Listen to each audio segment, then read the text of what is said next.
मैं बहरे सो ग्रेव पियारा, कारण कवन नाथ मोहि मारा। राम राम सभी को, हर हर महादेव। दोस्तों, आज बाली और श्री राम जी के संवाद को लेकर के उपस्थित हुए हैं। एक बहुत ही रोचक कहानी, जिसको समझकर हमें अपने परिवार में कैसे न्याय करना है, ग्राम स्तर पर कैसे न्याय करना है, इसकी बहुत बड़ी सीख मिलती है। तो आइए आज इस संवाद को हम लोग समझते हैं, और बहुत ही रोचक संवाद है। दोस्तों, आप सभी बाली के बारे में तो जानते ही होंगे।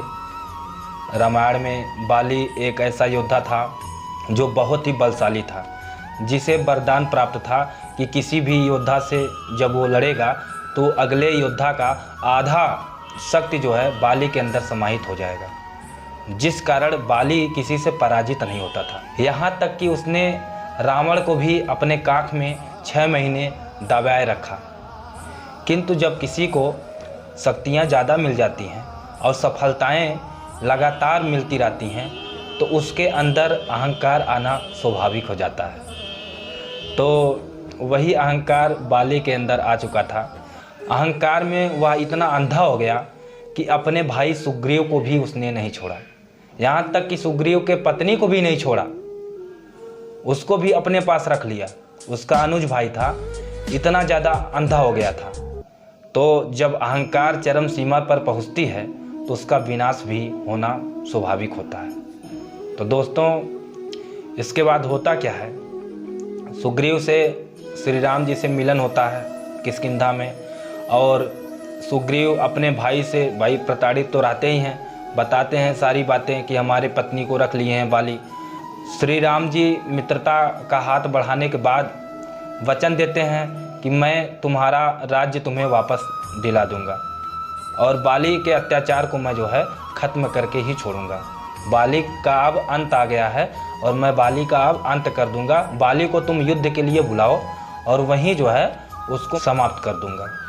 तो अब जो है सुग्रीव और बाली का युद्ध होता है।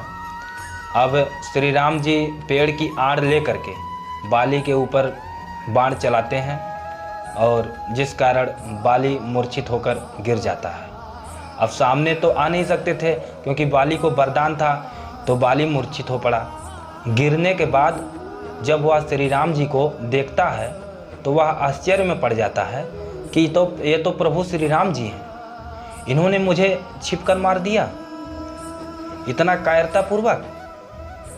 तो वह जो है श्री राम जी से पूछता है और कहता है, क्या कहता है सुनिए। धर्म तो तरऊ गोसाई, मारहु मोहि व्याध के नाई। मैं बहरे सो ग्रीव पियारा, कारण कवन नाथ मोहि मारा। हो मैं बहरे सो ग्रीव पियारा, कारण कवन नाथ मोहि मारा। बाली कहता है, हे प्रभु, आप तो धर्म की स्थापना के लिए अवतार लिए हैं ना, तो फिर आपने बहेलिये की भांति छुप कर मुझे क्यों मारा? आपने बहेलिये की भांति छिप कर मुझे क्यों मारा?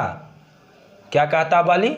धर्म हेतु अवतरहु गोसाई, और मारे मोहि व्याध की नहीं। व्याध का मतलब क्या होता? बहेलिया।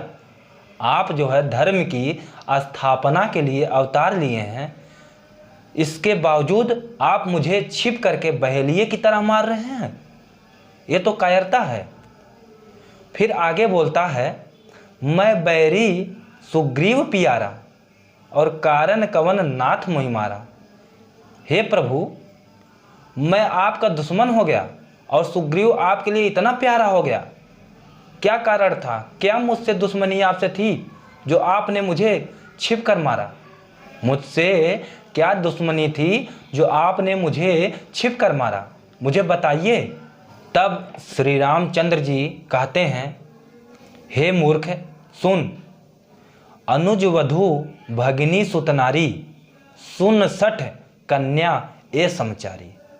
अनुज वधु यानी छोटे भाई की पत्नी, भगिनी यानी बहन, सुत नारी यानी सुत मतलब पुत्र, नारी मतलब पुत्र की पत्नी, और कन्या, ये सब जो है ये चारों क्या हैं? एक ही समान होती हैं।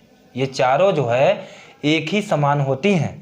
अतः इन्हें कुदिष्ट बिलोकहि जोही और ताहि बधे कछु पाप न होई।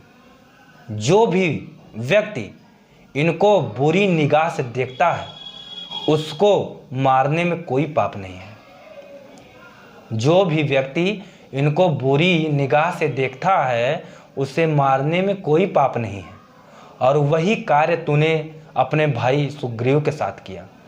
तुमने सुग्रीव को राज्य से तो निकाल ही दिया, उसके साथ साथ उसकी पत्नी को भी अपने पास रख लिया, जो कि बहुत बड़ा तुमने अपराध किया सिर्फ अहंकार में आकर। तो यह बात सुन करके बाली लज्जित हो जाता है और अपने सर को नीचे कर लेता है और श्री राम जी के कदमों पर गिर जाता है और कहता है, हे प्रभु, हम अहंकार में आकर के बहुत बड़ा गलती किए हैं, बहुत बड़ा अन्याय किए हैं। अपने सग भाई को भी हमने नहीं छोड़ा। हम अहंकार में इतने वशीभूत हो गए कि अपने सगे भाई को भी नहीं छोड़े। इसलिए हे प्रभु, मेरा मरना ही उचित है और मुझे आपने जो दंड दिया है वह बहुत ही अच्छा दिया है। मैं आपके हाथों से मर रहा हूँ, यह मेरा बहुत ही बड़ा सौभाग्य है। और उसको अपने गलती का एहसास हो जाता है और उसकी इसके बाद मृत्यु हो जाती है। तो दोस्तों, आज मैं यहीं पर अपनी वाणी को विराम देता हूँ। अगर वीडियो अच्छा लगा हो तो कृपया इस वीडियो को सभी के पास शेयर करें। धन्यवाद। जय श्री राम।